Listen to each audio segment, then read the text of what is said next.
किस तरह हमारे माँ बाप बचपन में अपनी सारी खुशियों को त्यागते हुए हमें पालते हैं, बड़े करते हैं और हर बात का अच्छी तरह से ख्याल करते हैं और कभी अपने बच्चों से दुखी भी नहीं होते हैं, यहाँ तक कि उनकी हर शरारत और परेशान करने वाली बातों से तंग नहीं होते हैं, बल्कि उन्हें हर हाल में अच्छे बनने की राह में लगाए रहते हैं। लेकिन वक्त की करवट के साथ समय बीतता जाता है और यही बच्चे बड़े बन जाते हैं, पैसा कमाने लगते हैं और खुद को इतना बड़ा समझने लगते हैं कि उन्हें अपने स्वार्थ के आगे कोई नहीं दिखता है। ऐसे में उनके वही माँ बाप बोझ भी लगने लगते हैं और बुढ़ापे में माँ बाप की सेवा करने और उन्हें खुश करने के बजाय उनमें ही दोष निकालने लगते हैं। ऐसी संतान न होने के बराबर ही होते हैं, जो बुढ़ापे में अपने माँ बाप की सेवा नहीं कर सकते हैं, दो वक्त का समय निकाल कर उनके साथ कुछ पल नहीं बिता सकते हैं। ऐसे बच्चे माँ बाप के बुढ़ापे की लाठी बनने के बजाय उल्टा माँ बाप को बोझ समझने लगते हैं।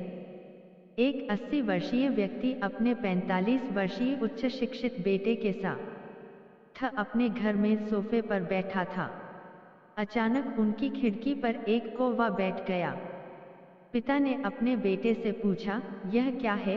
बेटे ने जवाब दिया, यह एक कौवा है। कुछ मिनटों के बाद पिता ने अपने बेटे से दूसरी बार पूछा, यह क्या है?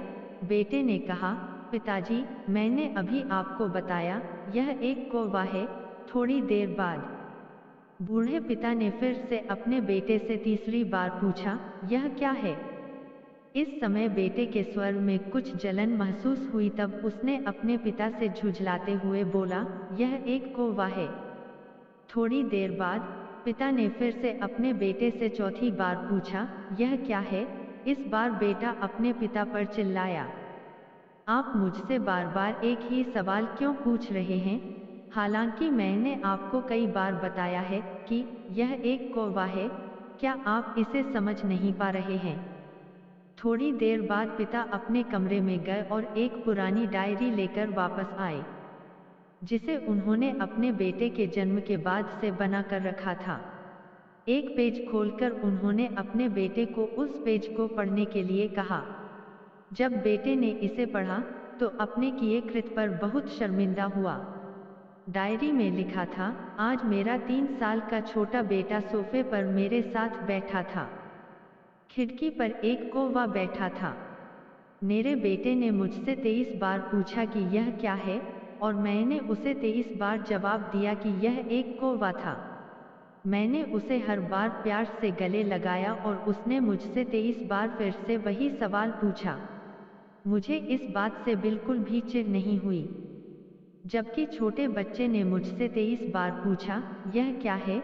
पिता को 23 बार पूरे सवाल का जवाब देने में कोई जलन महसूस नहीं हुई, और आज जब पिता ने अपने बेटे से सिर्फ 4 बार यही सवाल पूछा, तो बेटे को चिढ़ और गुस्सा महसूस हुआ। इसलिए जब आपके माता पिता बुढ़ापे में होते हैं, उन्हें न तो पीछे छोड़ें और न ही उन्हें एक बोझ के रूप में देखें, अपने माता पिता के प्रति विचारशील रहें। आज इस बात को कहें, मैं अपने माता पिता को हमेशा खुश देखना चाहता हूँ। जब मैं छोटा बच्चा था, उन्होंने मेरी देखभाल की। उन्होंने हमेशा मुझ पर अपने निस्वार्थ प्रेम की वर्षा की है। उन्होंने आज समाज में मुझे एक व्यक्ति के रूप में प्रस्तुत करने के लिए तूफान और गर्मी को देखे बिना सभी पहाड़ों और घाटियों को पार किया। भगवान से प्रार्थना करें, मैं अपने बूढ़े माता पिता की सर्वोत्तम तरीके से सेवा करूंगा। मैं अपने प्यारे माता पिता को सभी अच्छे और दयालु शब्द कहूंगा, चाहे वे कैसे भी व्यवहार करें। इस कहानी को सुनने के बाद सीख जरूर मिली होगी।